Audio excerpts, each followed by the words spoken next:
Well. Clemson Tiger fans, college football fans, welcome back to another episode of the All In Show here on the Voice of College Football Clemson channel. Thank you so much for joining me. We got a great show for you guys tonight, jam-packed, tons of stuff to talk about. We got a ton of stuff to talk about: spring practice, coaching interviews, things leading up to the spring game on April 15th. Me and Jordan are going to get into it all here shortly. But before we get into all of that, if you are not subscribed to the channel, please go ahead and hit that subscribe button for us. We are on the road to 5,000 subscribers. Me and Jordan are trying to grow this channel. We are trying to bring more Clemson fans in. We are trying to bring more college football fans in. And we are really just trying to grow the atmosphere around this channel when it comes to talking college football, differences of opinion, all of that kind of stuff. So if you could help us out with that, please share the video in any groups that you are in. Share it with your friend. Share it with your coworkers. Share it with whoever you know. Tell them to check us out. If they like us, hit that subscribe button. But this is a live video, as always, so please help us out. Hit that like button for the live video. It helps us out with the YouTube algorithm. And as always, you can support the channel. Mark Rogers, the voice of college football, has launched merch, right? He's got hats, t-shirts, sweaters, mugs, all sorts of stuff.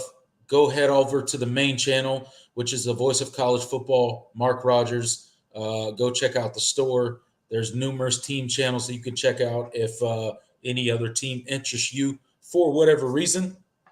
But without further ado, I will bring on my co-host, fan favorite, the man, the myth, the legend, Jordan Bowman. What's up? Thanks for joining me tonight, man. Yeah, man. Glad to be back. It's good to be here. It's good to be able to come on here on an amazing channel with amazing fans and talk college football.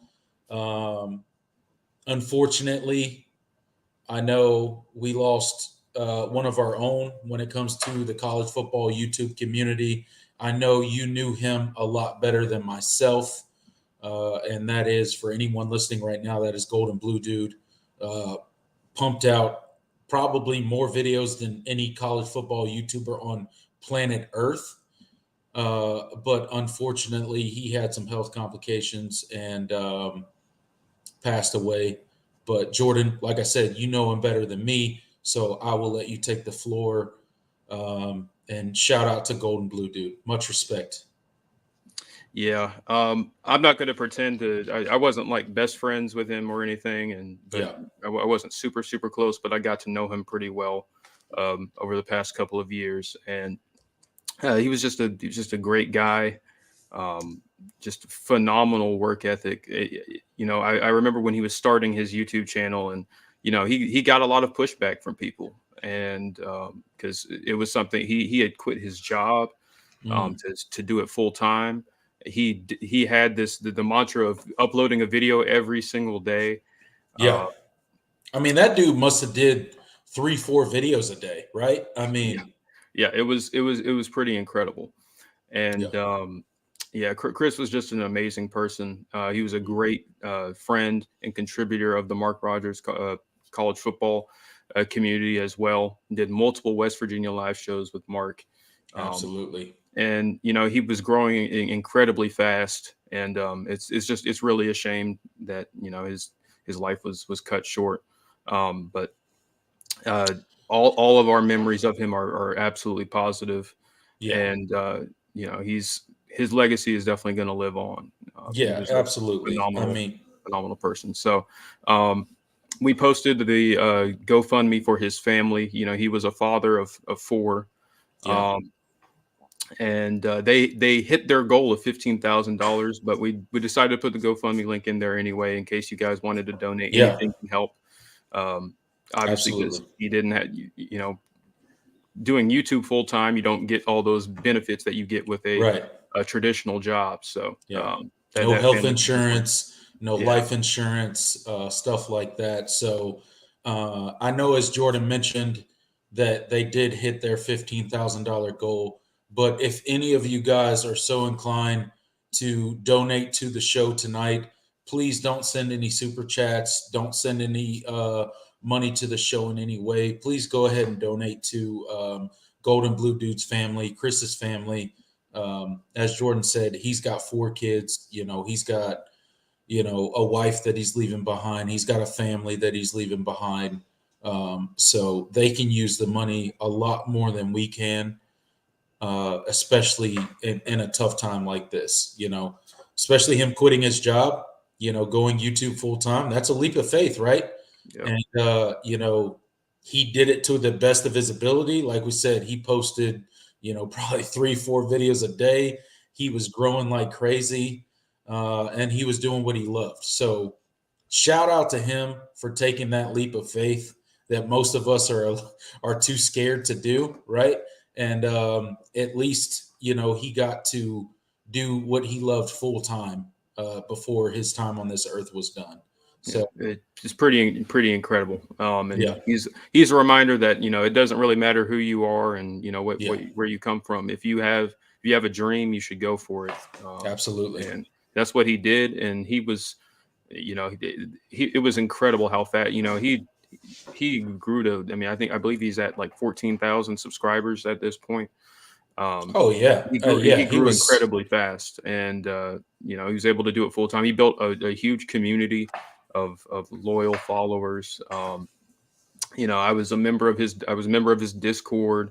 He had a thriving Discord community. So it was just really, really cool to see him grow. So absolutely. I don't want to spend too much time on it. We're here to talk. We're here to talk Clemson football. Chris, Golden Blue Dude, would want us to go on with our show, but we just wanted to shout him out. We wanted to bring, we really wanted to honor him the best way we could.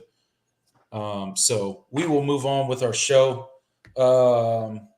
tonight, and man, Jordan, do we have a jam-packed show tonight, man? Yeah. It's crazy. We got a loaded up show tonight. It's absolutely insane. I'm amazed, dude, because to be completely honest, okay, I've been a diehard college football fan for a very long time, okay? And I'm pretty sure everybody in the live chat right now is an absolute diehard college football fan. There's 18 people in the chat right now, according to my StreamYard link, okay? So with that said, I'm amazed at how much there is to talk about in the spring and through the summer and all of this kind of stuff, right? This is kind of our first year, me and you, doing kind of a show. We kind of started last season. We were doing kind of post-game reactions, and then we were like, okay, well, let's do a preview show, and then we'll do a live post-game reaction.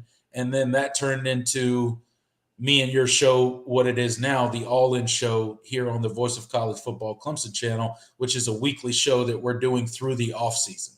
So it's pretty freaking amazing the amount of stuff that's out there to talk about and the amount of people that are here watching us. So I just wanted to take this opportunity to shout out the fans, shout out the live chat. It amazes me every time we pop on here and talk Clemson football, and we got 20 plus people in the live chat. You know what I'm saying? Absolutely. Yeah. Thank you guys once again for tuning in. It's really awesome that you guys are interested in what we have to say on Clemson football. So just keep showing your support. If you haven't hit that like button already, do that. Definitely helps the show. Yeah, absolutely. We absolutely appreciate it. And we got tons of stuff to get into tonight. I want to kick it off with recruiting, okay? I really do want to kick it off with recruiting because I meant to get into recruiting last episode, but we kind of ran out of time. We kind of hit that 2-hour mark, and we were just, kind of pushing time, and we needed to move on and let the show go. But I really want to start the episode with recruiting tonight. And the reason being is I ran across an episode on allclemson.com, an article, on allclemson.com, and it was kind of talking about, should Clemson be worried about South Carolina's success in the state of South Carolina? As we know, South Carolina has gotten commits in Cam Pringle, Mazeo Bennett, the wide receiver. They are favorites to land Josiah Thompson, Kelvin Hunter. They're currently ranked, I think, 8th in the country. Correct me if I'm wrong.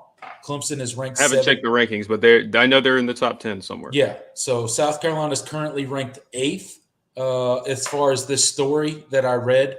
Clemson's ranked 17th. So what the story was kind of talking about was, should Clemson be worried? Does Clemson have something to be worried about when it comes to losing these top in-state talents? So the top 4 guys seemingly are going to South Carolina this recruiting season in 2024, as far as the 2024 class, right?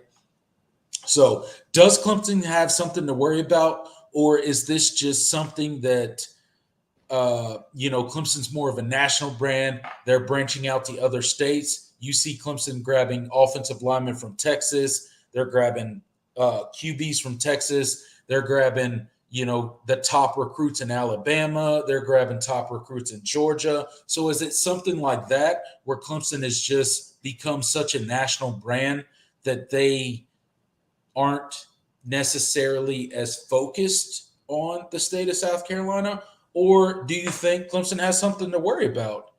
What are kind of your thoughts on, should Clemson be worried about particularly the success that South Carolina has had in the state of South Carolina, especially going head-to-head with a program like Clemson that has 2 national championships, has won the ACC 7 out of the last 8 years. The accolades go on and on. All these Clemson fans know what Clemson has done. So what are kind of your thoughts? Yeah, this has definitely been something that I've seen a lot of, reactions on both sides of the spectrum from Clemson fans on this topic. Yeah. Some think that, it's the end of the world, and Clemson is losing its grip in the sky is and, falling. Yeah, and this is catastrophic. All that blah blah blah blah blah. And then on the other side, you said you have the Clemson fans that are woefully just. They think it's no big deal. We're fine. Nothing can go wrong. It's not a Yes. you said it's not even relevant. We shouldn't even be thinking about it, right? Because Clemson is a national brand, and where I stand on it, I think there's definitely should be some middle ground here. I think it's a little bit in between. The way I think about this is, I think Clemson fans should be wary but not worried. Yes. They should be wary but not worried. And what I mean by that is, yes, I think you should absolutely be acknowledging that South Carolina is having, a lot of success in state as far as recruiting goes. And you should definitely be that should definitely be on your radar and something that you're monitoring. However, it's not the end of the world.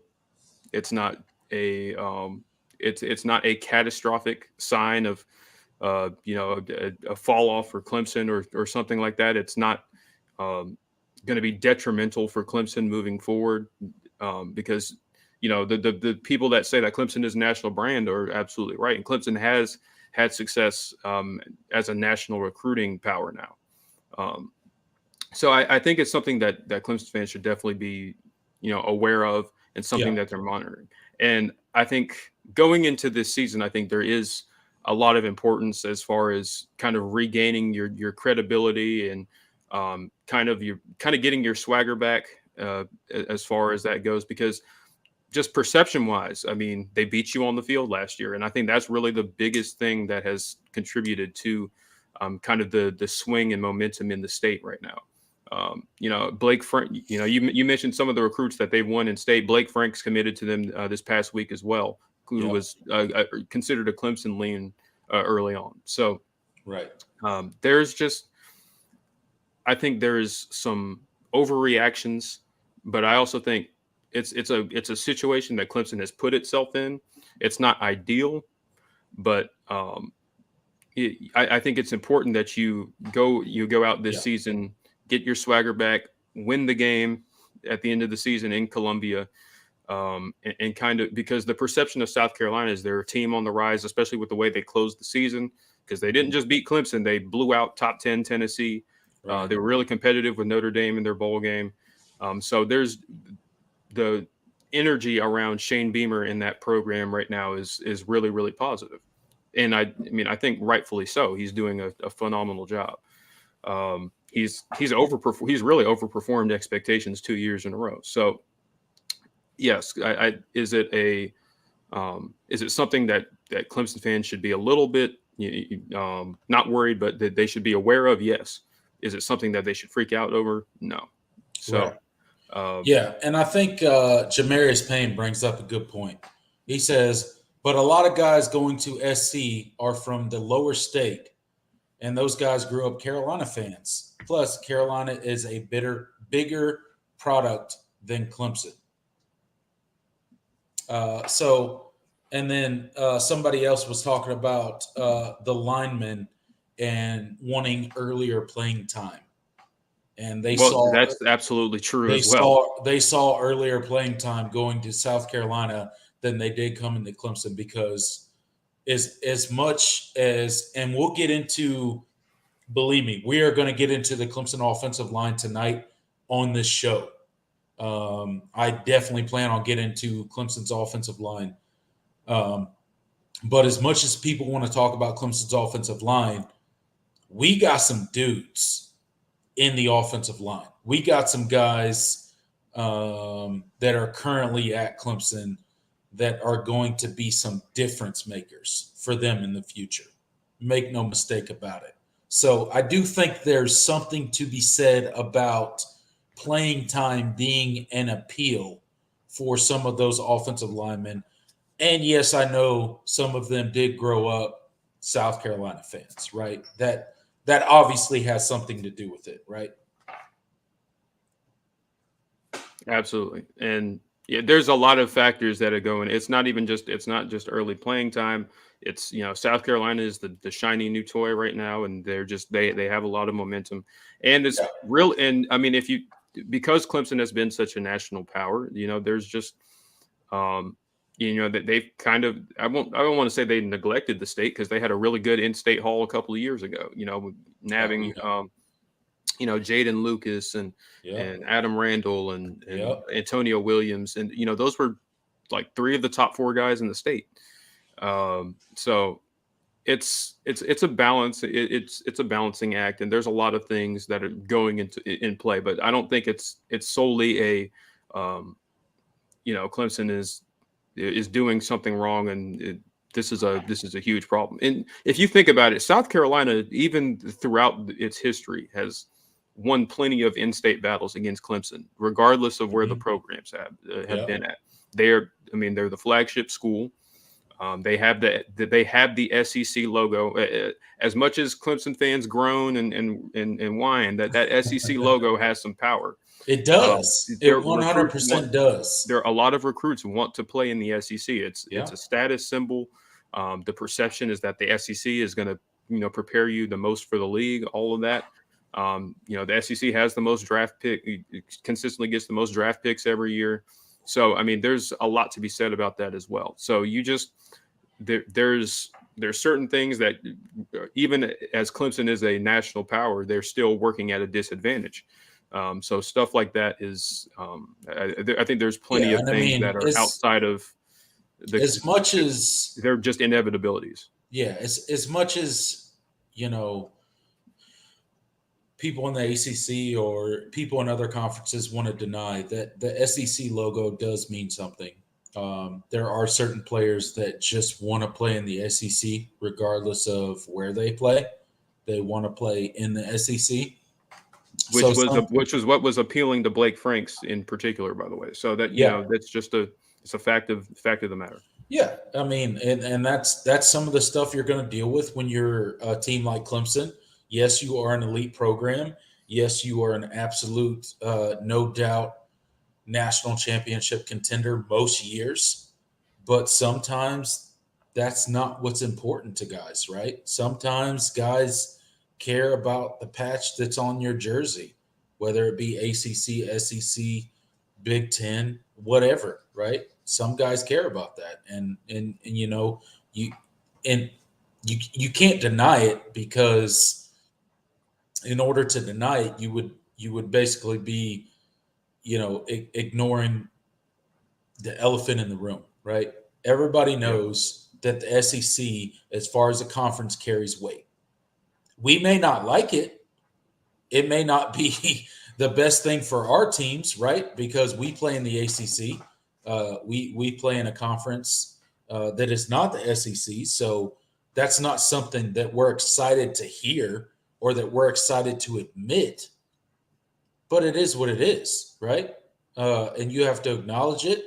And it's something that Clemson has to recruit against. It's something that all the major players in the ACC, at least when it comes to football, have to recruit against, especially in their own states, right? Clemson has to do it against South Carolina. FSU has to do it against Florida. Miami has to do it against Florida, right? Um, there's plenty of examples of schools that have to recruit against that, not only the school that they're recruiting against, but also the brand of the SEC in their own state. So Clemson is not unique to this. This is not something that only plagues Clemson when it comes to the ACC. This is something that plagues a lot of schools. So, it kind of is what it is. But how is Clemson's recruiting doing right now? I know I mentioned that South Carolina is currently ranked 8th. Clemson's ranked 17th. Nobody expects Clemson to finish 17th, right? So where is Clemson's recruiting right now? If there are any big chips that are out there for them, any big pieces that they're looking to add, any pieces that may be making a decision here soon. What's the Clemson recruiting update, if you will? Well, where to start? If I had to give an overarching view of Clemson recruiting, I think things are moving on smoothly for the most part. I'll get to that in a second. I think Clemson has done a good job with a lot of guys. They've put their best foot forward with plenty of prospects. They've sent out a couple of new offers this past week. They've had some guys visit campus. A lot of their priority targets, I think, they have a good shot of getting. So I think Clemson is in a good place right now. I'm not particularly worried about most of who they're most of the recruiting. There's one particular position that is going to be really interesting moving forward, but I think things are going well for the most part. So I'm not overly concerned just because Clemson lost some in-state battles. You shouldn't. Right. I don't think Clemson fans should be overly concerned. It's something that's going to happen. Clemson has not been a program that has traditionally emphasized winning the state of South Carolina as far as the recruiting goes, and South Carolina definitely has a lot of pull as an SEC program, and they're going to I think for South Carolina they have to, if they want to be successful. They've never been successful not recruiting the state of South Carolina, so I think they've made it more of a priority, and that's just kind of, it is what it is. And the guys you do like in state, you're going to have to go head to head with them for some of them. You'll win some of those battles as they did, as they've done in previous years, and you're going to lose some of them like they did this year. So I think things are going good. My only concern, or not really concern, but a question mark is quarterback recruiting. We've talked a couple of times. We don't spend a huge portion of our show on recruiting traditionally, but we've talked a couple of times about Clemson's quarterback targets. They started out with their priority targets were Jaden Davis, DJ Lagway. He just recently committed to, who was that? Michigan. Michigan. Jaden Davis. Dang. Where's our Michigan fan base tonight? Where are they at? Come on I now. saw Ben Adams in here. Oh, So was he? congrats, Was he? congrats Was to he in them. here? All right. Congrats on getting Jaden Davis. Yeah, he's a great kid. Yeah, absolutely. Providence Day. I know Seriously though, seriously, like congrats on yeah. getting him. Um, Uh, yeah, great kid. I'm he's the same trainer that worked with Will Shipley. mm-hmm. I know him. Um, Yep, so and absolutely. everything I've heard from from them is that he's a great kid. But yeah, so Jaden Davis, DJ Lagway, obviously DJ Lagway ends up committing to Florida. Jaden Davis was trending away towards Michigan for a while, had been trending towards Michigan for a Right. while. Yeah. They move on to Walker White. That was a recruitment that they felt really strongly about and felt really good about. Going into that final visit, Auburn comes in, swoops in at the last minute, and nabs him. So Clemson pivots to late to Air Noland, quarterback from Georgia, and he is set to make his decision in a couple of days. What's today's Thursday? So yeah, Saturday. So would you say Clemson is leading the pack when it comes to Aaron Nolan, or do you think Clemson will be pivoting once again in the I would, if quarterback you had asked me race this, that is 2024? yeah, if you had asked me this question last week, I would probably maybe lean yes. Clemson is the leader, but Air Nolan took a visit to Ohio State this past weekend. Okay. This was the thing that I was most worried about as far as his recruitment. I felt that was an offer. Well, that was a visit, and eventually they offered him. That I was worried if that were to happen. I think that would kind of. I think Ohio State has enough cachet to come in at the last moment and kind of and win that recruitment. And he visits, things go well. He gets the offer. And it's immediately after that offer, he points out he knows where he's going. So you can kind of read between the tea leaves there. I think that doesn't seem like it's trending in the favor of our Tigers. No, but anything can happen. I think Clemson put their best foot forward, but that was a recruitment that was going to be difficult because you got in so late. So I just it'll be interesting couple days now. I think it's primarily Ohio State, Clemson, Miami is in there as well. Going to be one of those three. Yeah. If I had to choose right now, I would say I'm going to lean Ohio State. I know he has like crystal balls and predictions from recruiting sites. So let me ask you this, because it tends to be the consensus.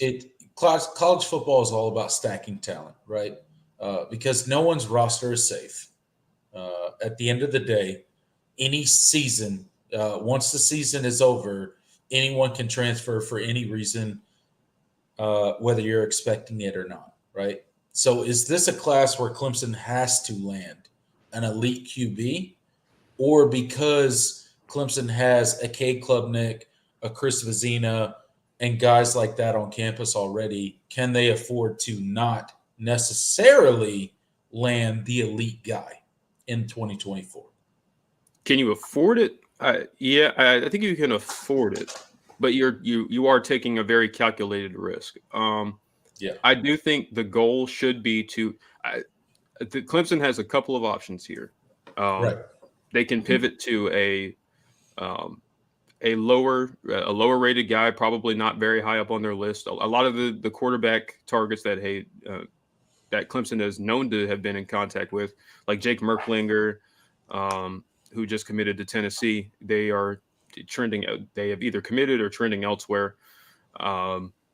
So you're going to have to pivot to, potentially. You're probably not going to get what I would call an elite quarterback. So I think Clemson has a decision to make here. Okay. Yeah. I do think you should add a quarterback in some form or fashion. Right.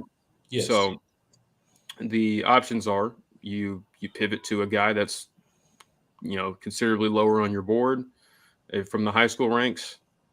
Yeah. Or you just say, we'll hit the transfer portal in the offseason and see what happens there. That seems unlikely. Yeah, and especially, especially given who our head coach is. Yes. And If we had to, we would. Yeah. But Or you just say we're good, and that will never be Clemson's first option for yeah. sure. Or third or fourth or fifth option. That'd be like hitting the transfer portal for a quarterback will probably be Clemson's last resort ever. Like, if I had to pick a position for Clemson to hit the transfer portal for, quarterback would be the last position ever. Yeah. Ever.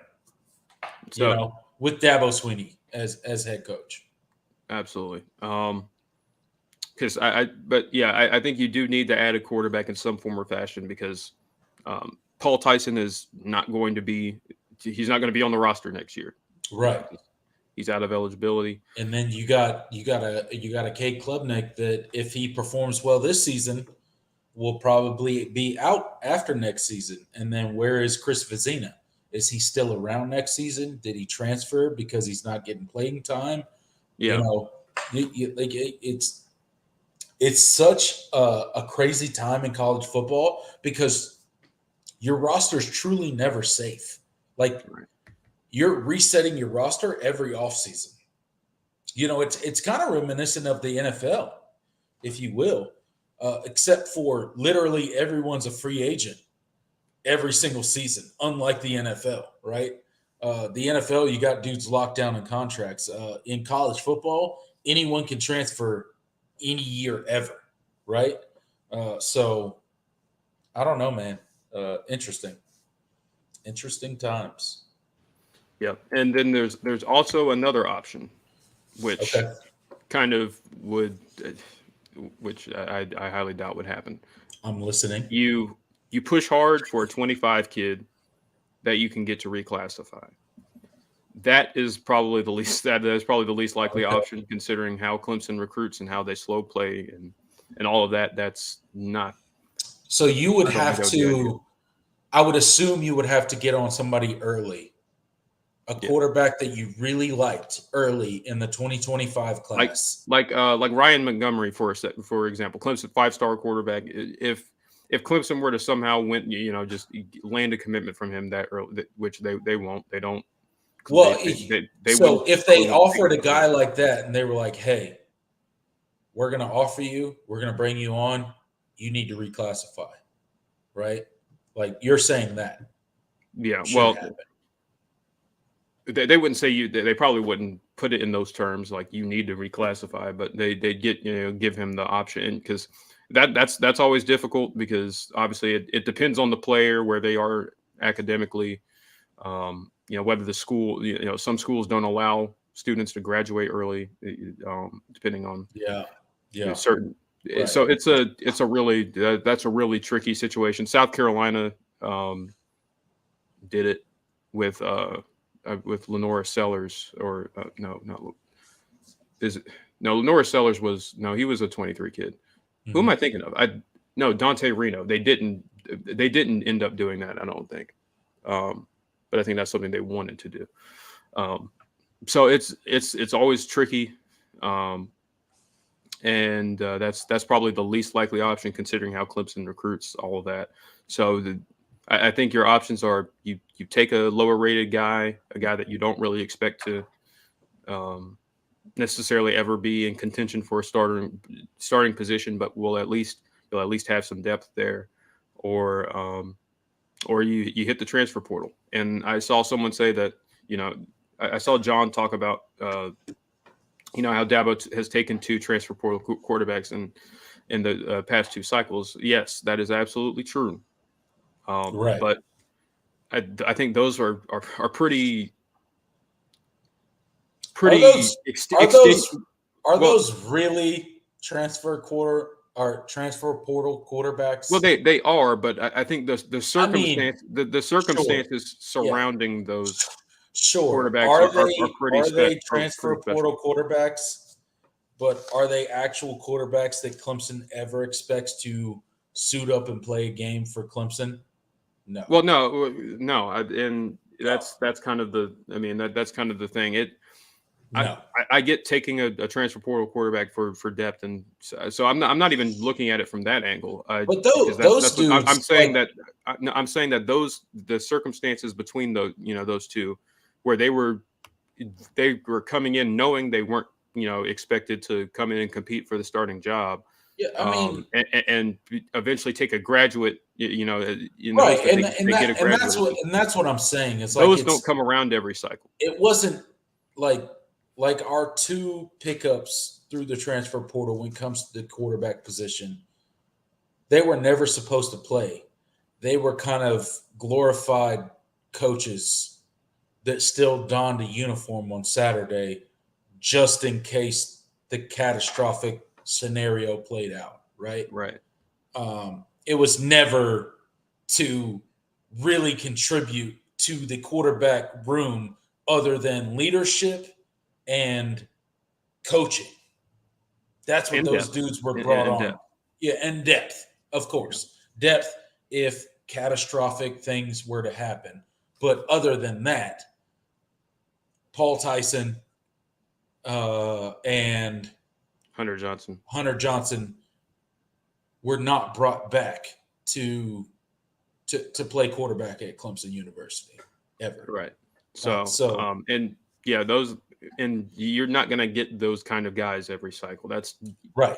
That are just I'm going to come in and I know I'm not going to start. I don't want to play at all. Yeah, I'm not trying to play. If I do play, like oh my God, the sky is falling kind of deal, right? So that's the thing I'm worried about, because if Dabo is really if the only circumstances that he is in which he's willing to take a transfer quarterback are in that kind of lens, then I think that's something we shouldn't really expect to happen again, this offseason. So, but I didn't want to spend too much time on that. So I'm interested in what Clemson does as far as getting a quarterback. I don't think Clemson cycle has anything to worry about when it comes to recruiting until proven otherwise, right? I'll believe it when I see it. Yeah, but other than that, I think they're recruiting fine at multiple other positions. They had Corian Gibson, really new offer, already has a top 5 commitment coming soon. This was immediately after the Clemson offer, so wink, wink. I think that's a really favorable position for Clemson. So I don't think that people should be freaking out. I think things are moving as good as they are. Sammy Brown visited Clemson unexpectedly, was at their scrimmage, so that was really cool to hear. He's visited Clemson and Georgia like a million times each, so clearly coming down to those two. Clemson has definitely done, put their best foot forward and have done a good job. So I think you're in good shape there. It's going to be obviously it's going to be tough, winning out against a 2-time national champion, back-to-back national champion at this point. Yeah, absolutely. I think Clemson has done everything to keep pace in this recruitment. So we'll see how it turns out. He's not planning to commit any soon. So there's plenty of time left. So I just wanted to throw that out there too. So there's a lot of good news surrounding Clemson recruiting right now. I wanted to talk about the quarterback recruiting because it was interesting. Yeah. And real quick, before we leave, I want to move on from quarterbacks. But before we leave the quarterback thread, I want to talk about something that kind of caught me by surprise, if I'm being completely honest. And that is, we all knew that Cade Klubnik was coming into this season as Clemson's starting quarterback, right? There was no doubt about it. DJ Uiagalelei left for Oregon State, right? He transferred out of Clemson his job got taken in the ACC championship game. Cade Klubnik had, sort of a rough go when it came to the Orange Bowl against Tennessee, but there's still been zero doubt when it comes to the starting quarterback of the Clemson Tigers heading into the 2023 season. It has been Cade Klubnik from Jump Street. However, let's talk about QB2 when it comes to the Clemson Tigers. And most people would probably think QB2 would be who? Well, considering who was on the roster at the time, I think it was pretty clear what the assumptions were. Yeah. And who was on the roster at the time and who was coming in, that it was going to be, the 5-star, the only other 5-star that's on the roster. 5-star Chris Vizina, right? It Yeah. certainly would not. 4-star. He was a 5-star at one point. I know he's okay. 5-star at one point, downgraded to a 4-star. Yeah. Whatever. But highly rated Chris Vizina would be the assumption for being the backup to Cade Klubnik, right? It certainly would not be former walk-on Hunter Helms, right? No way. No. There's no way that would happen. Yeah. Right? That was that's the that's the surprise. That's the thing about the offseason. You never really know. But right? I will say this: I have been on record multiple times on this show. I was very, very I was very, very skeptical about just automatically assuming that Chris Vizina was going to be the starter. I'm sorry, the backup. Yeah. As good as Chris Vizina is, he has all the physical tools in the world. I was questioning how ready exactly he was going to be, right away. I think I said I thought that it was very, very possible that he was not going to be the backup quarterback. There you go. Although the thing I was wrong about was I thought it was going to end up being Paul Tyson that ended up winning the backup quarterback job. Yeah. I thought it was going to be. According to Dabo Sweeney, Hunter Helms is having his greatest spring he has ever had. Yeah. What do you think about that? That is pretty incredible. And Hunter Helms, he's a guy that's been in the program for a few years now, former walk-on. Yeah. He's a guy that Dabo has raved about in the past and is really fond of him. And you were like, you always wondered, he was always in the depth chart. He was never the backup. He was always third or fourth in the third and fourth on the depth chart, depending on what year it was. Right. But I don't think Clemson fans really, including myself, really thought, if Clemson keeps recruiting, blue chip quarterbacks, he's never going to end up being the backup. He's always going to be a program guy until he transfers out, kind of like what Billy Wiles did this past offseason. So just who might end up winning the Southern Miss job, by the way. So that'll be really cool. But he wasn't on people's radar.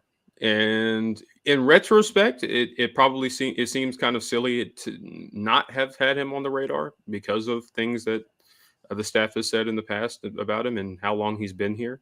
Yeah. And he's gotten into games before. I remember when he came in against Georgia Tech. Yeah. In the 73-7 game back in the COVID season. So that was pretty. That was pretty funny. He completed a couple people in here seem to believe, that is coach speak, that Hunter Helms is not the number 2 guy. I don't know. I don't know, guys. Well, if it's coach speak, I would imagine he wouldn't have been taking second team reps. He's been taking CV's definitely taking the third string reps. Yeah. So if it is coach speak, they're taking it to the full extent. They're playing it out in the media, if you will, in practice. So I don't see the Clemson staff doing any sort of thing like that. But I think it's shout out to Hunter Helms. Like, good for him. I'm glad that he's having a good spring. If he's the best quarterback behind Cade Klubnik, then great. Let Chris Vizina sit back and digest the offense and really do what he needs to do to transfer or transition into the college game. Because not everybody comes out of the college or out of the high school ranks ready to rock and roll when it comes to college football. It's not always a seamless transition. So just because somebody's a 4-5-star recruit doesn't always mean that they can walk in day one and be a difference maker on a college roster. So, I do get the sentiment that coach speak does exist. Absolutely. However, it doesn't seem like that's the case here, in my opinion. Listening to the interviews of several coaches, it does not seem like that's the case here. Yeah. If it was just, if he was, working with the scout team or third team and doing all that and just playing with a bunch of walk-ons the entire time, but then they were saying, he's playing great, and he's had a really good spring. He's working really hard. Right. If they were saying all that kind of stuff, then we'd be like, okay. But he's taking all the second team reps, and he's been taking them the entire spring, and hasn't let up. So that doesn't mean he's won the job. Obviously, there's still a long ways to go, and we still have fall camp to get through. And so and obviously spring practice isn't technically over yet. But that's just something to keep an eye on. It's clear that he has a leg up right now on Chris Vizina as far as winning out the backup quarterback job, and it makes sense. I mean, is he as talented as Chris Vizina? No. Does he have the upside and the physical tools that Chris Vizina has? No, but he's been in college for a few years now. He's been in the program a long time, and he's more comfortable, just in a college offense right now. So absolutely, that's what matters the most, and not necessarily your talent. Because if you're not necessarily if you don't have the details down and you're not exactly comfortable, it doesn't matter what your rating was coming out of high school. The guy that knows what he's doing is going to get the nod over you. So, absolutely, 100%. John Zarin says Dabo is the king of coach speak. Let's be honest. But I think there are things you can tell. I think you can tell a lot of times when it is based off of are the things that they're saying, are they backing that up with their actions and how they're conducting themselves in? And that goes into what LFG is saying right here. Dabo values experience, paying dues, and all of that. Absolutely. I 100% agree with that. So I think it's a combination of a lot of things. Big Mick says Chris Vizina has to get his technique and reads. It's up to Chris Vizina how he advances. 100%. Look, all of these mid-year guys, all of these guys that are early enrollees, they have to kind of ingratiate themselves into the Clemson program. They have to pick up the offense, and the beauty of it this season is that on the offensive side of the ball, everyone's doing exactly the same thing, right? Everybody's picking up a new offense, at least when it comes to the offensive side of the ball. Everybody's picking up a new playbook. Everybody's picking up new signals. Everybody's picking up new terminology and all of those type of things. So it is an advantage to some of the freshmen this year because it's kind of an even playing field when it comes to the offensive side of the ball for Clemson, right? So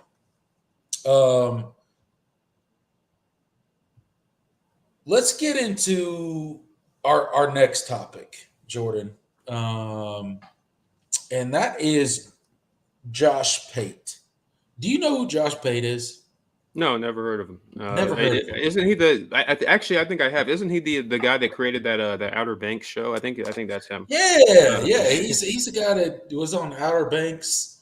like forever ago, like some weird episode or whatever. I don't know, but but no, I'm sure everybody in the chat section right now know who Josh Pate is. He's got an amazing show. I love watching his content. I don't always agree with the guy, but he's always got great content, and he does a great job delivering it. And I don't know if you know this, but he gave a top 10 programs. So I think he got a comment or a suggestion or something from Twitter. I don't remember. I watched the video like a week and a half ago, and I don't remember. Maybe it wasn't a week and a half ago. I don't know. I watched the video. I don't remember exactly what the question was, but he basically gave his top 10 programs. Programs, not teams, top 10 programs in college football right now, as it stands for Josh Pate. And those programs go University of Georgia, University of Alabama, University of Michigan, University of Ohio State, and Clemson University. What are your thoughts on those top 5 rankings as far as programs? Now, let's talk about the term program. Program is not team, right? Program is not defined by a single season, because otherwise you would say top 5 teams, right? We're talking about the top 5 programs in college football according to Josh Pate. And I'm not saying he's wrong. I'm just giving his top 5. His top 5 are UGA, Alabama, Michigan, OSU, and Clemson. That's his top 5. What are your thoughts on that top 5? Is Clemson too high? Is Clemson too low? Is Clemson just right? What's kind of your initial reaction when you hear that top 5? Do you have a problem with any ranking in that top 5? Not particularly, no. Okay. When as I did watch that episode and heard his explanation. He has some interesting placements later in the list that I had some issues with, but he did. I'm not going to. That's why I kind of limited it to the top 5 for this particular show, because it included Clemson, and we could kind of not get into the weeds of right. what he did in the lower rankings, I guess. Yeah, but I think it was fair. I didn't have a particular issue with it. The thing when you're trying to define a program, you have to be. I think it's more important to focus on you have to strike a balance between evaluating what a program has done in the past and what their outlook is for the future, and what kind of the perception that they have going into the future and all of that. Okay, and so I like that. Yep. When you do that, and take a lot of things, all those things into account, I think that list is more or less fine. You could definitely make some arguments about, some you could say about 2 teams with next to each other and whether they should be flipped and all of that. But yep. I think more or less, I think his top 5 was pretty fine. And Clemson's placement in it, I don't overly have an issue with it. So, because yes, Clemson has been one of the most consistent programs in college football for the last decade, and they get a lot of credit for that. But obviously, you have to acknowledge that these past couple of seasons have been down. Sure. Yeah, 100%. Not to the elite standard that Clemson has shown in past years. And when you take that into account, and then what the programs ahead of them have done in those, in these most recent seasons, Clemson has kind of taken a step down a little bit. And as you're looking forward, the programs ahead of them, at least most of them, have, from a recruiting standpoint, or recruiting at a higher level, other than Michigan, really, and But Michigan has gone to back-to-back playoffs, back-to-back won back-to-back Big Ten championships, back-to-back playoffs, beat Ohio State. So you have to take that into account as well. Yeah. So I didn't really have a major issue with it. Yeah. I think Georgia, you have to give them credit for going back to back. Alabama these past couple seasons made the national championship, lost to Georgia, and then they didn't make it this past season. So you kind of have to ding them a little bit, even though they've been number one consistently for a while now. But it just you have to, if you're going to define it within a small 5 or 6 year window, I think this list makes sense. Without overweighting too much of what programs have done in the past. Yeah. Okay. So I'm going to approach it a little differently than you did, which excites me because a lot of times me and you agree, and maybe that's not always good, but I disagree. I think this list is a little skewed. I think this list is a little skewed based on recency bias. If you're telling me that you're making a list of the top 5 program, and I know this is the top 10 ranking, but we're talking about the top 5 right now. If you're telling me that you're making a list of the top 5 programs in college football and you don't have Alabama number 1, I don't know what you're talking about. And look at me. I know, Georgia fans, I got it. I know you just won back-to-back national championships. I know all the accolades that you have as a program. Okay? But if we're talking about program, and what program means to me personally, it means long-term success. It means stability. It means stability in the sport. It means that you are the same throughout a long period of time within the sport.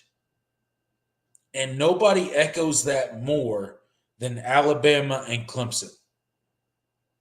To me, and I know I'm biased. I know I got orange-colored glasses on. I know you guys see this tiger paw on my chest. I know you guys see the tiger paw on my hat. I got it. Okay? So I understand that. But if you're telling me that you're ranking a Michigan in the top 5, yes. Okay. Has Michigan had success in the past 2 seasons? Absolutely. 100%. Has Jim Harbaugh really turned the Michigan program around? Absolutely. 100%. But you're telling me 2 years outweighs Clemson winning 10 plus games since 2011 as a program? You're telling me that equates. I don't see it. Michigan has made the last 2 college football playoffs, sure. However, what has that equated to? It hasn't equated to a national championship. It hasn't equated to any sort of real success in the playoff. So what are we talking about, really? So how do you rank a program like that above a program like Clemson? Because Clemson's had 11 plus years of 10-win seasons, of double-digit win seasons. 2011 is when Clemson started their run of double-digit win seasons. It's 2023. I don't know if people know how hard that is to do. I don't care if Clemson plays in the ACC. That's hard to do. And then you got a program like UGA that is above Alabama. And look, I know UGA has supplanted themselves into the national spotlight. They have won back-to-back national championships, and I'm not taking anything away from UGA. But if you're looking at a program, how do you put UGA in front of Alabama? How do you do that? Yeah, and I think that's where the disconnect is. And maybe It maybe really, it really, maybe our criteria are different, and yeah. maybe that's where And I the think disconnect is. I think Yeah, that's the problem is yeah, if you don't, and that's the thing. I used to do. I used to be. Well, I did debate in high school for a year or two, yeah. There and I you think go. Yeah, yeah, yeah. one of the most important things is being able to define your terms, and make sure that when you're talking That's the key. you're debating something, that Yep. everybody is on the same page about what you mean when you say these terms and all of that. Right. And so I Yep. think when it comes to this situation, when you define what a program is, I think there are multiple ways to do that. And I think I think his kind of criteria was it was a smaller window. I think maybe like 3 to 5 years or something like that. Yep. And it's kind of a rolling average of what you've been the past 3 years and what you look like Yeah. going into the future, at least the immediate future. And if you look at it in that lens, the way Josh looked at it, I think the list is fine. If that's how you define program, that makes sense. So I think the disconnect is how we define what a program.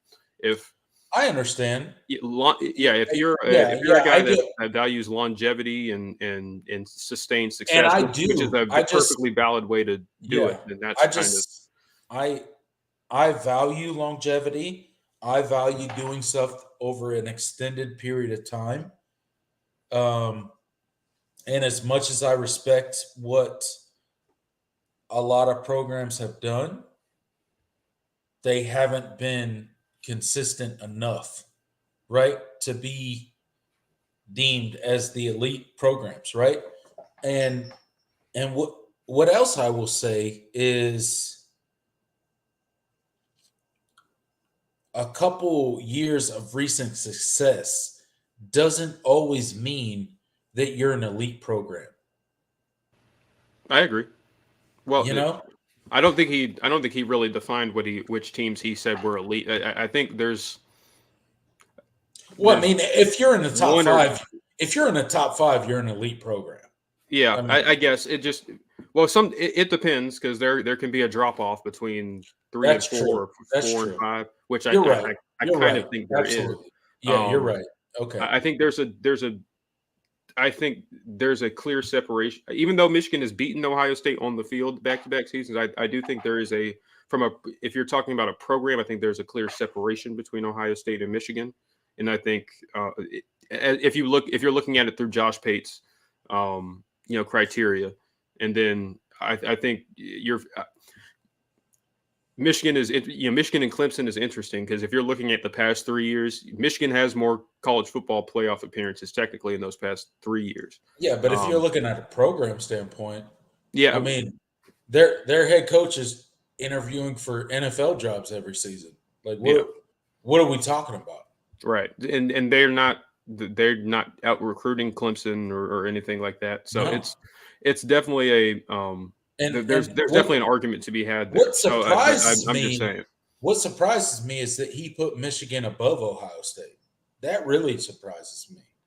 So, Oh, I you know, forgot he did put Michigan above Ohio State. yeah, Okay, I yeah, mean, I get it. I do get it. Michigan has had a ton of recent success when it comes to college football, and especially um, the playoffs. But it's an interesting list, and I know that he said if you had an argument for Clemson, he could absolutely entertain and agree with that argument.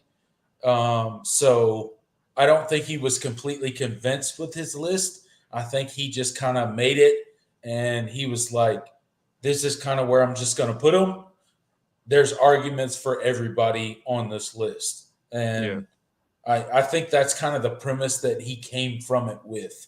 So I understand that. I absolutely understand that. 100%.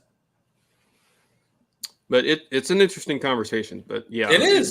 It it is. really is just. I think it really just comes down to your definition of program, and I think that's kind of where that's where the real disagreement I think is for the most part. Um, because if you using Josh's criteria, I didn't have too many problems with it. But if you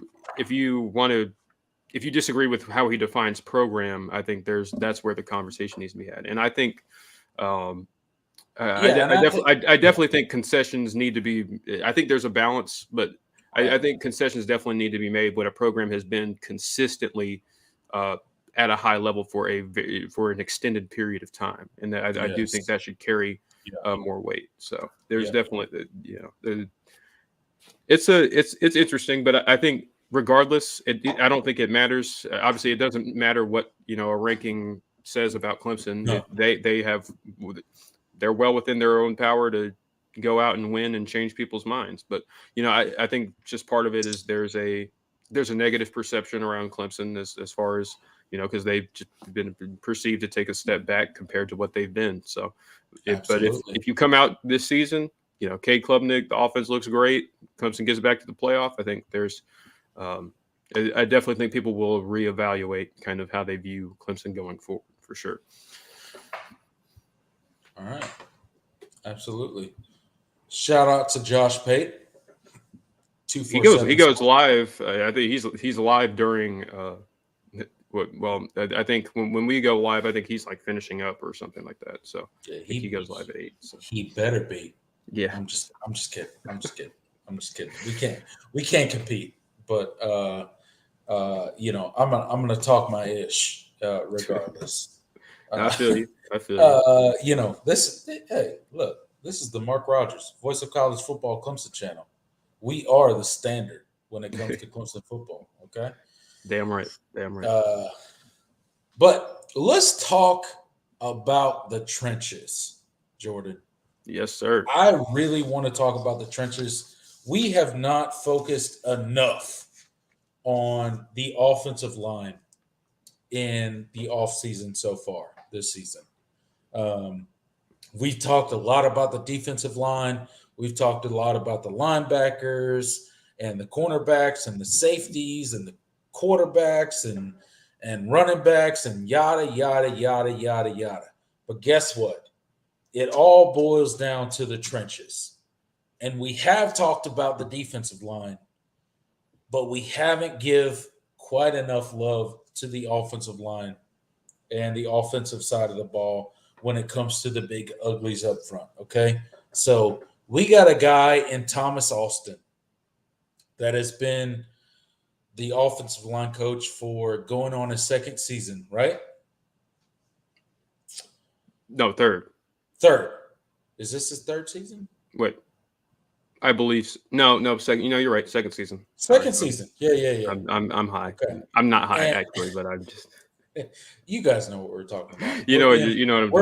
We're being facetious. Yeah. Okay. And he talked about the offensive line, right? I watched his interview. Dabo Swinney talked about the offensive line. Thomas Austin talked about Walker Parks and Marcus Tate being out.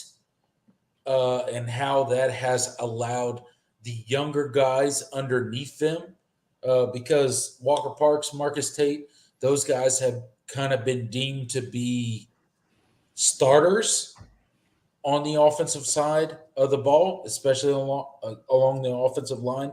But he talked about, Tristan Lay, Ryan Lithicum, Dietrich Pennington, Colin Sadler, Blake Miller. He talked about the mid-years. He talked about a ton of offensive linemen. So I really want to get into it. And I'm going to start it by setting up just kind of what he said about the offensive line. And then I really want to let you give your opinion on where the offensive line is and where you see it heading into this fall. Okay.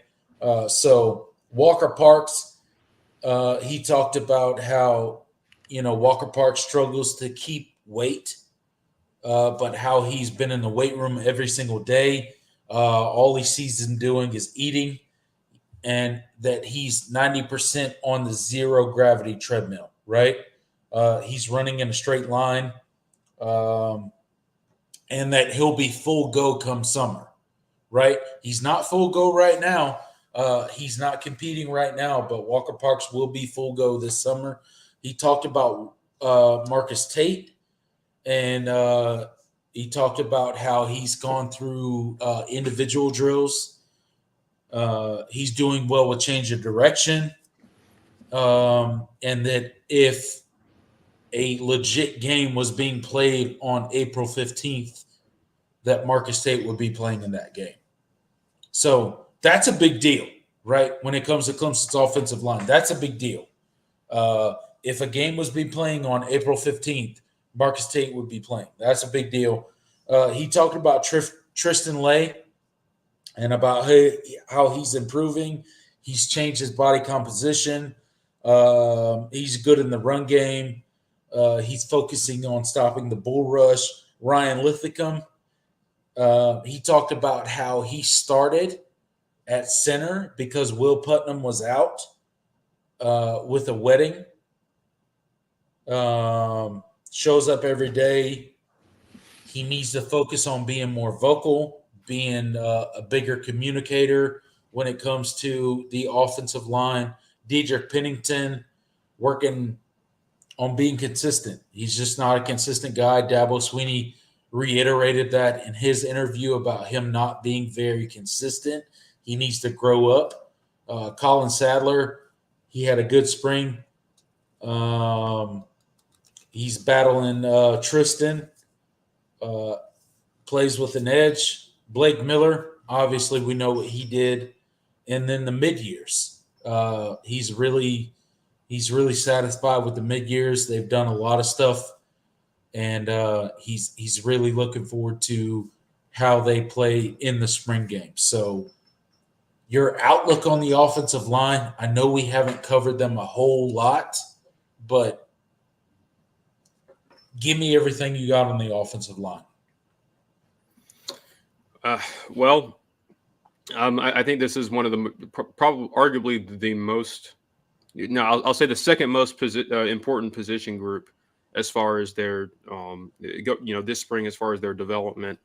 And I'd go as far as to say the most. I don't know if I'd put them over receiver because I think that. Okay. I think we feel pretty okay about at least 4 of the 5 starters on the offensive line.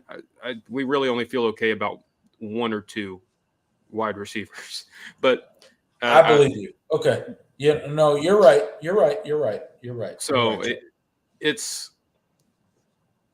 But they're definitely they're definitely. If you say anything other than offensive line and wide receiver, I'm not. Yeah, that's definitely. Those are the 2 that definitely have the most question marks and what we need to see the most improvement from.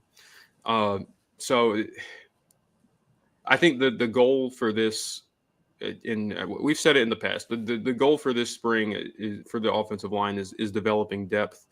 And I think there's a lot of options. I think the numbers are in the best place they've been in quite some time. I do think the talent profile is in a better place than it's been in quite some time. Now, yeah. I think the most important thing is actually figuring out who can play, because I mean the star rankings are great and all that is great to pull in blue chip talent at offensive line, especially at Clemson, a school that hasn't done that at a particularly high level, but has definitely seen an uptick in that these past couple of cycles. But you actually have to prove it on the field. They actually have to get developed. They actually have to be ready to play. So I think there's a lot of questions. I would say the left tackle position is what we're watching most closely. Tristan Lay, as you mentioned, and Colin Sadler seem to be the primary guys for that position. Tristan Lay, former 5-star. Colin Sadler, guy that's well, not at left tackle. I'm just talking left tackle. Oh, yeah, left tackle. Yeah. But yeah, obviously Tristan Lay and Colin Sadler seem to be the guys that are primarily battling for that spot. Yep. And Colin Sadler, a guy that the staff was really enamored with, but they had to redshirt this last season as a true freshman because he was hurt. So it's going to be really interesting to see how that battle plays out. But that's the most important thing. And after that, it's all about figuring out who can step in and play if a guy goes down. Yeah, You mentioned Ryan Linthicum at center and Trent Howard. We didn't even mention Trent Howard, who's also been received a lot of reps and at right guard. Harris Sewell, true freshman out of Texas. There you go. The guy that the staff has raved about the most, I think, as far as and then the mid-year offensive lineman. And so you're trying to build that depth. And Mitchell Mays, who's dealing with an injury, but you're trying to develop that depth, especially along the interior. I think that's the most important thing, because there's just a lot of bodies and not a lot of clarity about who can, who's going to end up winning those second and third string jobs. We feel pretty confident that Marcus Tate and Walker Parks will be those guys come the fall, but behind them, it's kind of a mystery. So and you got a Blake Miller. You got a Blake Miller that they talked about that, they don't feel the need to flex him as much because you have, those guys competing on the other side of the ball to really get reps. So the offensive line will be interesting. I think they're developing really well, and I hope they are. I don't really know. we don't know. We haven't seen it, but what Thomas Austin seems to be recruiting a certain type of offensive lineman, right? He seems to be recruiting more size than Clemson has done before. So it'll be.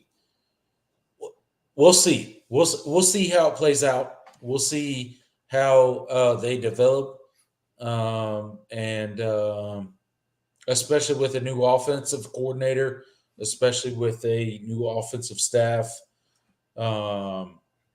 It's going to be absolutely interesting when it comes to the Clemson offense, especially the offensive line. So I know Dabo Swinney had a pretty lengthy interview when it came to the last spring scrimmage before the spring game, right? So what are kind of your thoughts out of the scrimmage? He talked a lot. He talked about a ton of players, but what were kind of your key takeaways to the Dabo Swinney interview after the last scrimmage in Death Valley prior to the spring game? Well, he seemed to be pretty pleased for the most part. He said he said that it was their best day as a team. So that's not very clear. So take for that what you will. Yeah, it's not, but he did expound upon it later on in the interview, and he talked about how, from his perspective as a head coach, it was kind of a back and forth between the offense and the defense, right? It was the offense didn't do so well, and then they did, and then they didn't, So he did kind of expound upon that a little bit. Yeah. So yeah, I think it was. It's when listening to Dabo in these interviews, you have to learn what to. You got to decipher. You have to kind of have to parse through it and figure out what's he's kind of coach speak there, and what is he trying to say, and is he actually being as forthcoming as as he appears to be, but I mean, all in all, I think he was very positive about a lot of the specifically a lot of the true freshmen. I think that was kind of the big takeaway. Just really happy with a lot of those guys. Obviously, Peter Woods has been, according to him, everything is advertised. No deficiencies whatsoever. That's pretty high praise. I hope that's we've heard stuff like Is that that before. not? I mean, that's I don't know, man. What? That's a little. That's high praise Yeah. for especially a freshman, man. Like I don't know. I mean, I like I mean, it was backed up by the players. So I don't think he's I don't think he's not telling the truth, but I'm just it's right. no deficiencies in his game really. No I believe deficiencies. that he's dominating and working people in Yeah, practice. I mean, I'm I not know ready to he's say he has good. no deficiencies until we see him against Right. Yeah. actual or actual competition. So That's crazy. yeah. Yeah. No, that's that's a pretty bold claim, but Yeah, um, that's insane. it's exciting though. I mean, It is. I Yeah. fully believe that Peter Woods is going to be a big time contributor this season. So don't get me wrong. Right. I'm not a Peter Woods like doubter or anything. I No. think he's going to be great. But Yeah, I'm just everybody's saying gonna no flip this and be deficiencies in his like, game is oh, it's very yeah, that's a yeah, very extreme thing to say. So you have to you better back it up. You better back it right. up. Absolutely. Yeah, for sure. So let's get into the last few things that we'll talk about tonight before we push on to the chat and seeing what they want us to talk about. But let's get into players, standout players this spring. So who's your standout players this spring for Clemson? Well, obviously we just talked about one of them. Yeah, Peter Woods. We know. Yeah. We got it. Yeah. Yeah. Yeah. But he's also been extremely complimentary of the other mid-year defensive lineman. Right. TJ Parker has been as advertised apparently as well. The linebackers, Trenton Simpson. No, not Trenton Simpson. Sorry, he's gone. He's gone. Jeremiah Trotter Jr. and Derek Carter. I wish we had Trenton Simpson. Yeah, it'd be Look, great to have him I'm another year, trying to wouldn't it? tell you. Look here, brother. But that'd be good. Yeah. I got in the secondary on the defense. I mean, think of a guy like Malcolm Green. Malcolm Green. Yeah. Everybody said he's had a phenomenal spring. He's had Good. the best Good. he's had in a Good. long time. So, man, there's a lot that I could go into. Obviously, on the offensive side of the ball, Antonio Williams is everything. A guy I really was I was really surprised by today. I saw a picture, and it was like, what in the world? Was a picture of Phil Maffa. Phil Maffa, really? Yeah. That dude. Why? I don't know how it's possible, but he's gotten bigger. Really? Yeah, and not in a bad way. Bigger? Yeah, he looks pretty good, man. Sir, Yeah. we may have the most dynamic backfield in college football come fall. Yeah. And I'm not joking. Like, look. He looks really impressive, man. I didn't know how it was possible because he's already a very physically impressive dude, but very impressive. He looks like a different guy, and I know that the coaching staff has said he's kind of been a different dude this spring, and but man, he looks like he's one of the guys that's like you hear that, and you see pictures, and you're like, okay, well, obviously I can't take anything from that, but Phil Maffa, you can physically tell has gone through a bit of a transformation, and he's also changed his number. He's number 7 now.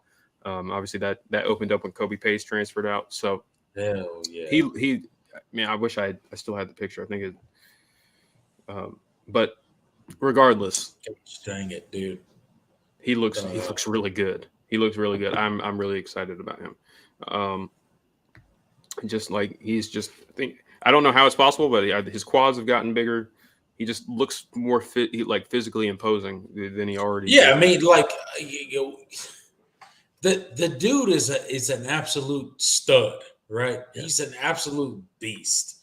So I don't know how you get any more bought in. I mean, good Lord. The Clemson running game is just absolutely ridiculous, man. Like it's absurd. It's absurd. It's absolutely absurd. Like there's no way, there's no other way to explain it. It's absurd. Absolutely. So Another guy, Jake Brenningstool at tight end. Brenny. Yeah. Brenny is that dude, man. Yeah. Brenny is that dude. He's certainly gotten some really rave reviews this spring as well. Man, that guy. I saw him catch a really nice touchdown pass. Clemson posted it on social media. Really beautiful, back of the end zone catch. He's a guy that I think is going to thrive. He's stepping into, he's the guy at tight end now. So it's people forget how highly rated this kid was coming out of high school. He was higher. He was higher. I don't think people realize this. He was higher rated than Brock Bowers. He was the number one tight end in his class. So okay. We know this, and I mean, I loved his tape when he was coming out. His high school tape was ridiculous. So he's the guy now. He's not, Davis Allen isn't here anymore. Yeah. Obviously new offense that I think is more equipped to get him the ball and, utilize his skill set. He's a guy that I think is poised for a really, really big season. So Jake Brenningstool, another guy. I saw some people in the chat talk about Andrew Makuba. I kind of want to save him because we have a different, we have another category of players that we want to talk about, and Andrew Makuba certainly falls in that category. But he's also been a standout guy, so I will acknowledge that. Hey, there you go, for sure. Yeah, absolutely, man. It's been crazy to look at the Clemson offense, and not only just the Clemson offense, but just kind of see the evolution of this team, to see where they are as far as kind of evolving this offseason, right? There's a ton of hype when it comes to the coaching staff, when it comes to the players, when it comes to all sorts of everybody when it's involved with this coaching staff. And but really what I want to get to is we talked about pretty much everything other than who are the players that you see that will how did you ask this to me? I'm sorry. I've forgotten. The players that have the most to prove? The players that have the most to prove this offseason. So we talked about coaches. Now let's talk about players. What players on the Clemson offense? But we haven't talked about coaches, but I said players and coaches, and we'll talk about coaches next. Let's start with players, right? Let's start with the players, and then we'll get into the coaches. Okay. So, what players on the offensive or the defensive side of the ball have the most to prove this spring? Who are they? I'll just start with the guy. You start with one, and then I'll go with one, and then we'll just bounce back and forth until we run out of people. All right. How about that? So let's just start with the guy that we mentioned just recently. Okay. Andrew Makuba. Good. That's a great pick. That's a great pick. Obviously phenomenal as a true freshman in 2021. Yep. Going into 2022, it had a lot of hype, uh, a lot of high hopes for his his development, and whether he could build on that great freshman season. And unfortunately, Clemson had some injuries in the cornerback room, and he was forced to kind of step into a slightly different role than he had, and he had to play a lot of corner last season. Yep. And obviously, between that and Brent Venables is no longer his defensive coordinator, there was a lot of different. There was a lot of things that he wasn't able to do as effectively as he did in 2021, and he really struggled.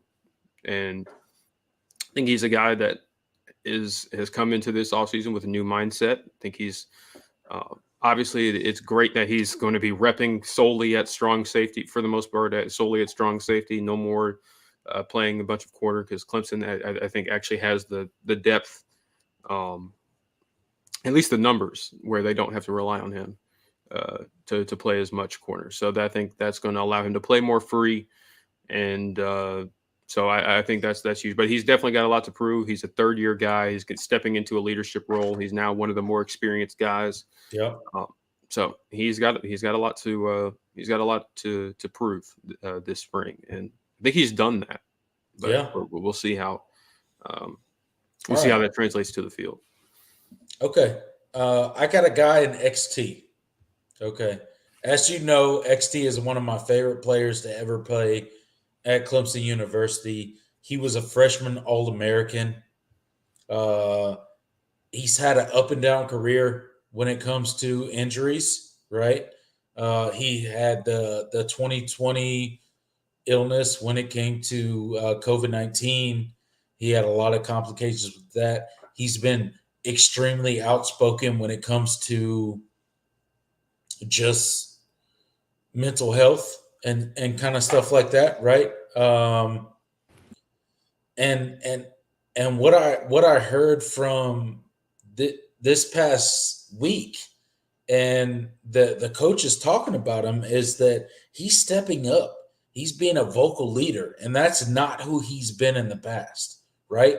That's not really a guy that's ever been Xavier Thomas, but he is really embracing this role as a senior. He's embracing his spot as a guy in this defensive front that is a 100% leader, that is a guy that keeps people accountable, and really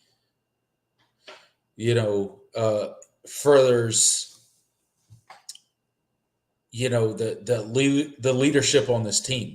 This team is kind of a team that they go as their leaders go, as far as the offensive and defensive side of the ball. And I think really what came out to me this week is that XT is really stepping up as one of those defensive leaders.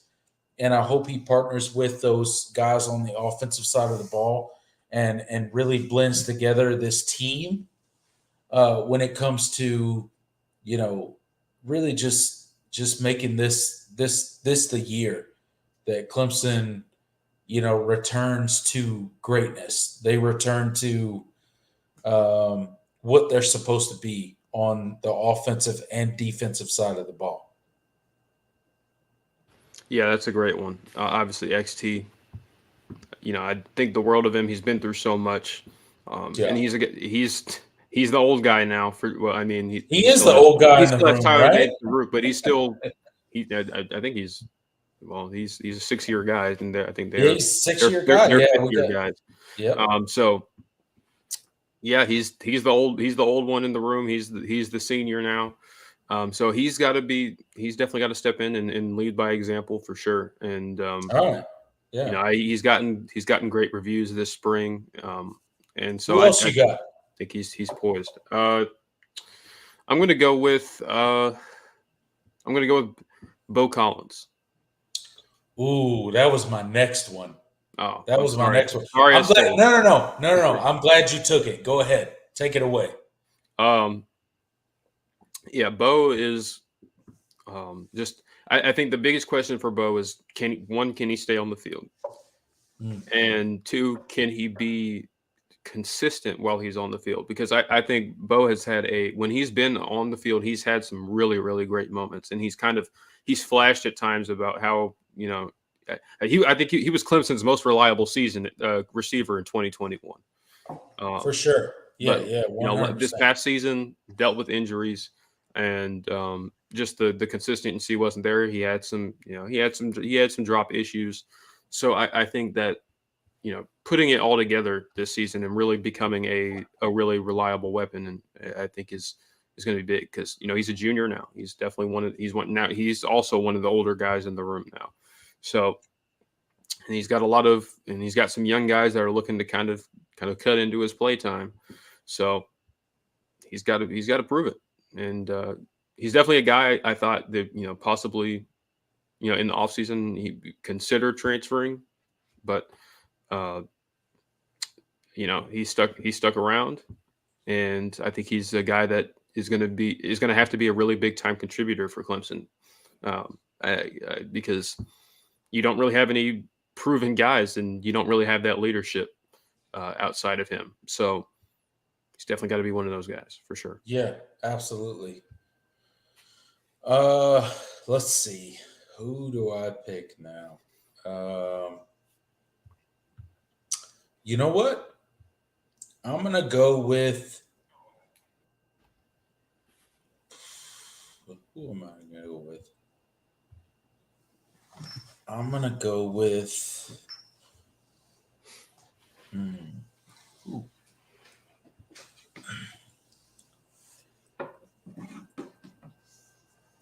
going to go with Blake Miller. Blake Miller, really? Blake Miller. That's an interesting one. Do you think he has has the most to prove? Yes. And I'll tell you why. Okay. Yeah, and I'm kind of going out on a limb here because Blake Miller proved a ton last season, but I think Blake Miller has a ton to prove in his follow-up season. I think Blake Miller proved a ton in his freshman season because not a lot was expected of him, right? He came in, he had an amazing freshman season. He was a guy that, we were kind of pleasantly surprised with. He was a guy in spring where we were like, yeah, he's playing pretty well. And then in fall, he kind of turned into a starter for Clemson, right? And he started on the right side of Clemson's offensive line as the right tackle. But I think Blake Miller's got a lot to prove this season. I think he's got a ton to prove. Whether he plays on the right side or the left side, I think Blake Miller has a ton to prove this season when it comes to repeating, right? To getting better, getting those hands better, getting those sets better. I think Blake Miller has a ton to prove when it comes to, and maybe it's not the most to prove, but in my mind, I'm talking about game changers, right? I'm only going to bring up game changers when it comes to this kind of stuff. And Blake Miller's kind of that guy where whether he's on the right side or the left side, this guy, he's got to take that next step. He took a huge step in his freshman season. He's got to take that next step in his sophomore season. All right. Okay, that makes sense. A little bit outside of the box there. Yeah, I wasn't expecting that, but you explained it really well, so that makes a lot of sense. Okay, I guess another guy, kind of I did offense. Let's go with Tristan Lay. I like that. I like Tristan Lay. Yep. Yeah. Yes, I'm sticking to the offense. I know I said I was. I mentioned how I was like, I just did offense. It's okay. It's okay. Go ahead. Keep going. But I think Tristan Lay has a lot to prove. Guy that he's been kind of the guy that's like, he came in 5-star, 5-star offensive tackle, one of the highest rated kids in his class, a guy that everyone is really really high on, and he's been just kind of chilling on the back burner, behind Jordan McFadden, and now Jordan is gone, and we don't have a left tackle, and I think the questions for Tristan are so large because he really hasn't seen the field all that much, and there's a lot of pressure on him to step in and kind of fulfill that 5-star billing. He's been in the program 2 seasons now. So has he been, while he's been sitting on the bench, has he been developing? Has he, taken all the steps, from, his physical maturity, his mental maturity? Is he ready to handle the workload and the responsibility that comes with being the left tackle, one of the hardest and most important positions on the football field? So, because if you don't have a good left tackle, it makes things really, really hard for the rest of the offense, especially in the passing game. And so, the goal should be, obviously, is we want to keep Cade clean, and having a dependable left tackle is a huge part of that. So I think Tristan has got a lot to prove. Has he taken that next step? Is he ready for the responsibility of being the guy at left tackle? That's good. Let's see. Let's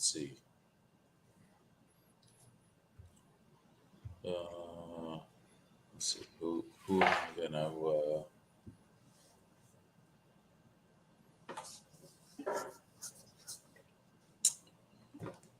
let's see.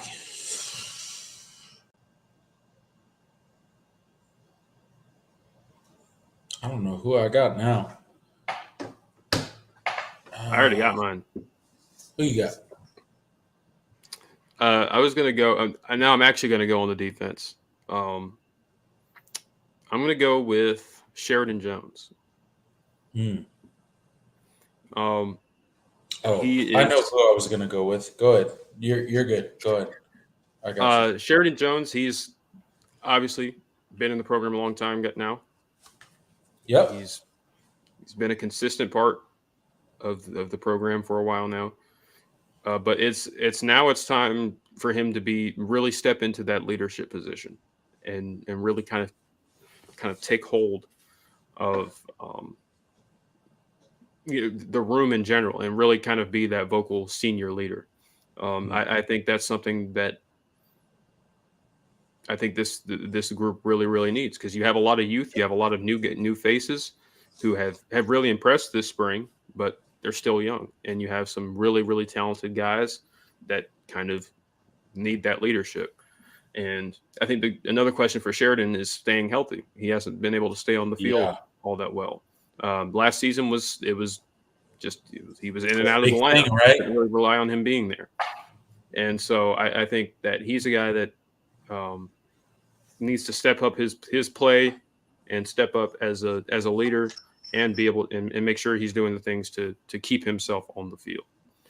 So he's a guy I definitely think, and he's a guy that we don't really talk about that much, but he's an important part of this defense, and 100%. likely going to be one of the starters. So yeah, absolutely. Gotta see more from him. Yeah, and I got a guy. I'll move back to the offensive side of the ball. Cole Turner. This dude has been compared to some of the all-time Clemson greats. Yeah. Right? Yeah, he has. I mean, wow. This guy has been literally compared to a all-time Clemson great that is still performing at an all-time level in the NFL, right? Yeah.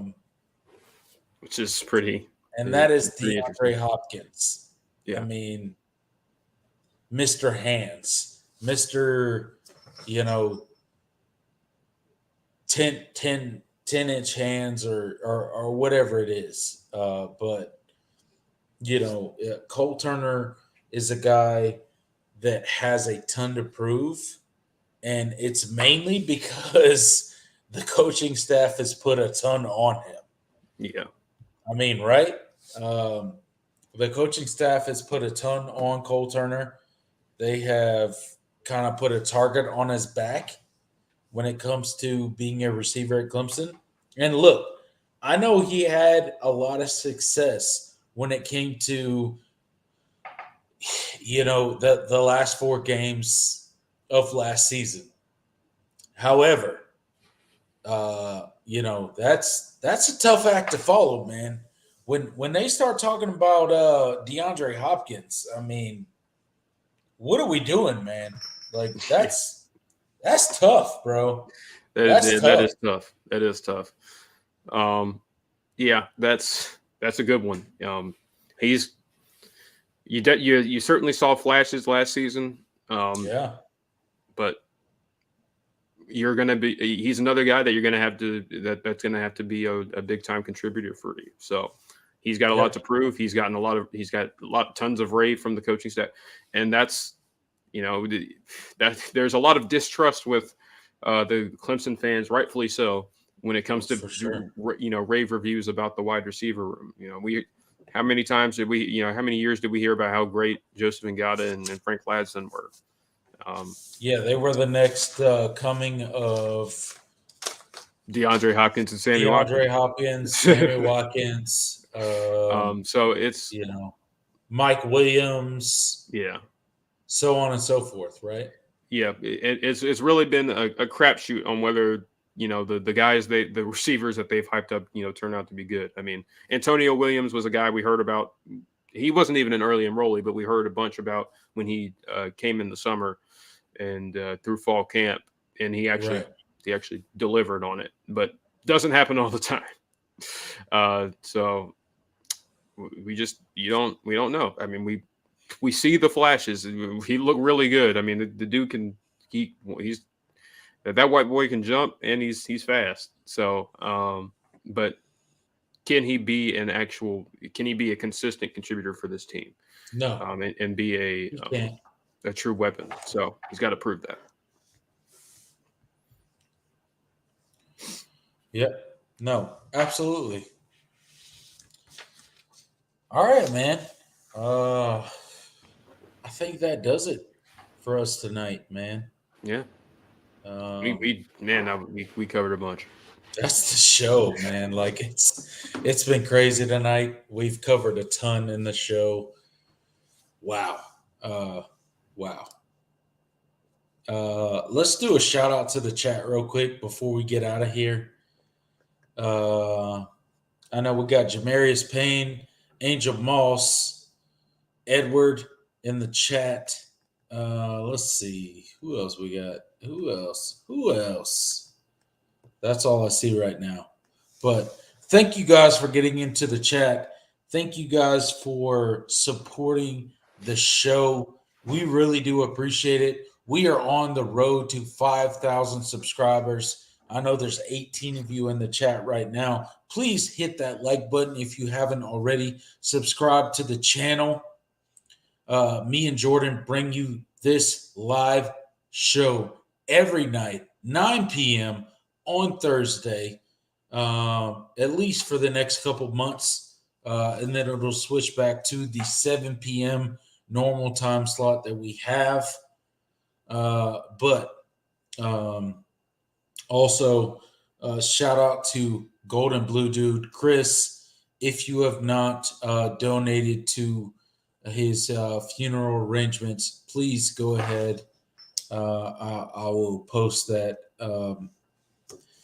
in the chat below. Please, if you so see fit, please donate to his funeral arrangements. He does have kids and a wife, and all of that sort of stuff. Well, and it's not just a few. It's not just a few. They actually, I believe they had the service today. but it's not just the funeral arrangements; it's for all the costs and yeah. I mean, look, any of you that have ever been out there and have done funeral arrangements or dealt with any sort of person passing unexpectedly, there's a lot that goes into it. So make no mistake about it. It takes a ton of money. So if you would be so kind, go donate to their channel. Go donate to the GoFundMe. But without further ado, Jordan Bowman, please send our audience off tonight. Once again, guys, thank you guys for tuning in. Another great show. We will be here next week, same time, 9:00 Thursday. So make sure you be there. We're going to have a lot to talk about. We're kind of preview the spring game. We'll probably get more clarity about what the teams are going to look like. I know that Nick Eason and CJ Spiller are going to be the head coaches, so that's going to be really fun to see how those teams kind of sort out. But yeah, a big week coming up for Clemson. I believe that they're going on break on a little break for Easter weekend. Yes. I think they have one final big practice, and then spring game will be on Saturday that next Saturday. So can't wait for that. Going to have a lot to talk about then. Make sure you guys are there, and we will see you guys next week. Until next time, I'm Tiger Paul Craven. He is Jordan Bowman. We'll see you in the next video. Later, y'all. Later.